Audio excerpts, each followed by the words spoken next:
আজ রবিবার, রবিবারের রাতের ডিনারে করেছি দেখো গরম ভাত, আর সঙ্গে করেছি আজকে চিকেন, আলু আর চিকেন দিয়ে ঝোল বানিয়েছি। দেখো লাল টকটক করছে।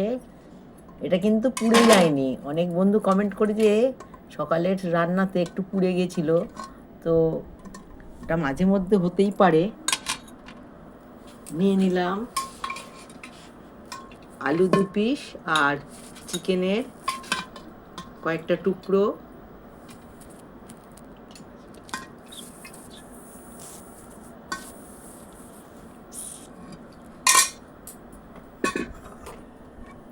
সঙ্গে নিয়ে নিলাম সকালের চাটনিটা, আর স্যালাড হিসেবে রাখছি কিছু শসার টুকরো, আর সঙ্গে দিয়ে দিচ্ছি 1 গ্লাস জল।